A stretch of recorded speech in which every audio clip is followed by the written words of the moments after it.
এবার ভয়ানক গতিতে এগিয়ে আসছে ভারী বৃষ্টি। গত কয়েকদিন ধরে মেঘ বৃষ্টির খেলা চললেও আবার কিন্তু কালো মেঘ ঘনিয়ে আসছে বাংলার বুকে। কিন্তু ঠিক কোন এলাকায় কালো মেঘ ঘনিয়ে আসবে এবং কোন দিকেই বা ভারী বৃষ্টি হবে তা নিয়ে এই ভিডিওতে আপনাদেরকে বিস্তারিতভাবে জানিয়ে দেব। আপনি ভিডিওটি অবশ্যই শেষ পর্যন্ত দেখবেন। ভিডিওটি ভালো লাগলে একটি লাইক করবেন, আর এইরকমই লেটেস্ট ও হেল্পফুল ভিডিওগুলি সবার প্রথম দেখার জন্য আমাদের চ্যানেলটিকে সাবস্ক্রাইব করে পাশের বেল আইকনটি বাজিয়ে দেবেন। চলুন এক নজরে দেখে নেওয়া যাক। বর্তমানে দক্ষিণ মধ্যপ্রদেশ থেকে ঝাড়খণ্ড পর্যন্ত একটি অক্ষরেখা বিস্তৃত রয়েছে এবং বিহারের উপর একটি ঘূর্ণাবর্ত অবস্থান করছে। এই জোড়া সিস্টেমের প্রভাবে বঙ্গোপসাগর থেকে প্রচুর পরিমাণে জলীয় বাষ্প রাজ্যে প্রবেশ করছে, যা মূলত বজ্রগর্ভ মেঘ ও বৃষ্টির অনুকূল পরিস্থিতি তৈরি করেছে।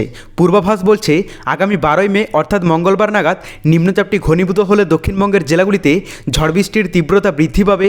বিশেষ করে পশ্চিম বর্ধমান, পূর্ব বর্ধমান, বাঁকুড়া এবং পুরুলিয়ার মতো জেলাগুলিতে ঘন্টায় 50 থেকে 60 কিলোমিটার বেগে ঝড়ো হাওয়া বইতে পারে। তবে আপাতত আকাশ মেঘলাই থাকবে এবং বজ্র বিদ্যুৎ সহ বৃষ্টির সম্ভাবনা থাকায় তাপমাত্রা এখনই বাড়ার কোনো সম্ভাবনা নেই। পাশাপাশি উত্তরবঙ্গের জেলাগুলিতেও বৃষ্টির পূর্বাভাস রয়েছে।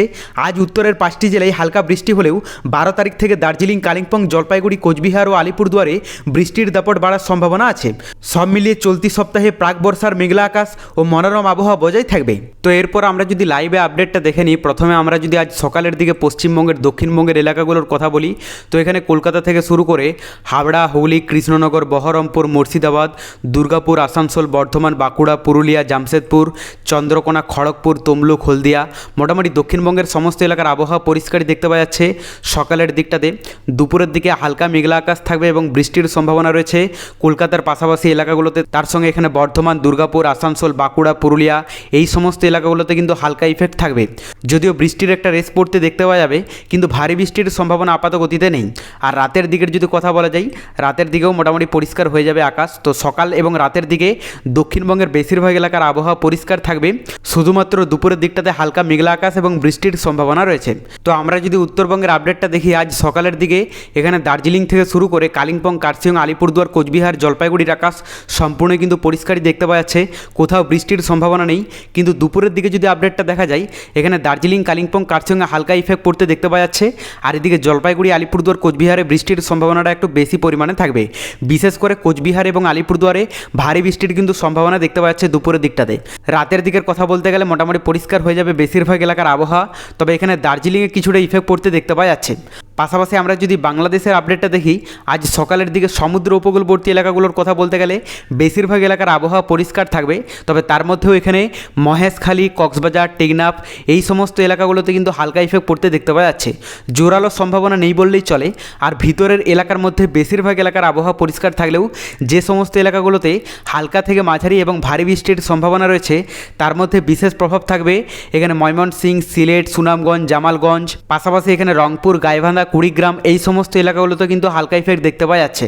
আর এখানে মৌলভীবাজার, কিশোরগঞ্জ, নেত্রকোনা এই সমস্ত এলাকাগুলোতেও কিন্তু হালকা থেকে মাঝারি বৃষ্টি হবে। তবে বাদবাকি বেশিরভাগ এলাকার আবহাওয়া পরিষ্কার থাকবে। দুপুরের কথা বলতে গেলে এখানে যা দেখতে পাওয়া যাচ্ছে তাতে বিক্ষিপ্ত এলাকা জুড়ে কিন্তু বৃষ্টি হবে। সমস্ত এলাকার আবহাওয়া পরিষ্কার থাকবে না, কোথাও বৃষ্টি হবে, কোথাও মেঘলা আকাশ থাকবে এবং কোথাও পরিষ্কার আবহাওয়া দেখতে পাওয়া যাবে। তাই এখানে সমুদ্র উপকূলবর্তী এলাকাগুলোতেও যেরকমভাবে প্রভাব দেখতে পাওয়া যাচ্ছে, অপরদিকে ভিতরের এলাকার মধ্যেও বিক্ষিপ্ত এলাকা জুড়ে কিন্তু বৃষ্টির সম্ভাবনা রয়েছে। আর রাতের দিকের কথা বলতে গেলে বেশিরভাগ এলাকার আবহাওয়া পরিষ্কার হয়ে যাবে। তবে তার মধ্যেও যে সমস্ত এলাকাগুলোতে হালকা ইফেক্ট পড়তে দেখতে পাওয়া যাচ্ছে, তার মধ্যে এখানে সিলেট, সুনামগঞ্জ, জামালগঞ্জ, নেত্রকোনা, মৌলভীবাজার এই সমস্ত এলাকাগুলোতে কিন্তু হালকা ইফেক্ট থাকবে। বাদবাকি বেশিরভাগ এলাকার আবহাওয়া পরিষ্কারই দেখতে পাওয়া যাচ্ছে। এই মুহূর্তে বঙ্গোপসাগরে মোটামুটি ভালোই দুর্যোগপূর্ণ আবহাওয়া রয়েছে এবং এখানে ঘূর্ণাবর্তও সৃষ্টি হয়েছে, যার প্রভাবে পশ্চিমবঙ্গ, বাংলাদেশে বিক্ষিপ্ত এলাকা জুড়ে বৃষ্টির সম্ভাবনা কিন্তু দেখা যাচ্ছে। তবে এর প্রভাবে তাপমাত্রায় কতটা চেঞ্জেস লক্ষ্য করা যাচ্ছে আমরা দেখে নেব।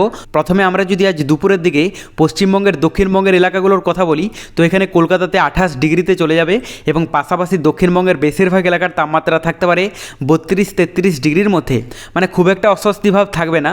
এবং এখানে উত্তরবঙ্গের যদি কথা বলা যায়, দার্জিলিংয়ে 22 ডিগ্রি দেখতে পাওয়া যাচ্ছে, পাশাপাশি এখানে কালিম্পং, কার্শিয়ংয়ে 24 ডিগ্রি থাকবে। আর এদিকে জলপাইগুড়ি, আলিপুরদুয়ার, কোচবিহারের তাপমাত্রা থাকতে পারে 28 ডিগ্রির আশেপাশে। বাংলাদেশের কথা বলতে গেলে সমুদ্র উপকূলবর্তী এলাকা এবং ভিতরের এলাকার মধ্যে বেশিরভাগ এলাকার তাপমাত্রা থাকতে পারে 28 ডিগ্রি থেকে শুরু করে 29-30 ডিগ্রি পর্যন্ত।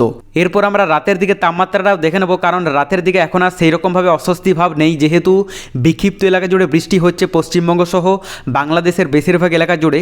তো এখানে কলকাতাতে মোটামুটি 27 ডিগ্রি থাকবে, পাশাপাশি দক্ষিণবঙ্গের বেশিরভাগ এলাকার তাপমাত্রা থাকতে পারে 26-27 ডিগ্রির মধ্যে। উত্তরবঙ্গের কথা বলতে গেলে এখানে দার্জিলিংয়ে 16 ডিগ্রিতে নেমে যাবে, পাশাপাশি কালিম্পং কার্শিয়ঙে 18 ডিগ্রি থাকবে, আর এদিকে জলপাইগুড়ি আলিপুরদুয়ার কোচবিহারের তাপমাত্রা থাকতে পারে 24 ডিগ্রির মধ্যে। বাংলাদেশের কথা বলতে গেলে সমুদ্র উপকূলবর্তী এলাকা এবং ভিতরের এলাকার মধ্যে বেশিরভাগ এলাকার তাপমাত্রা থাকতে পারে 24 ডিগ্রি থেকে শুরু করে 25-26 ডিগ্রি পর্যন্ত। পরবর্তীতে বঙ্গোপসাগরে নতুন কোনো দুর্যোগের আভাস পেলে অবশ্যই আপনাদেরকে লাইভে জানিয়ে দেব, তার জন্য চ্যানেলটিকে সাবস্ক্রাইব করে রাখতে ভুলবেন না।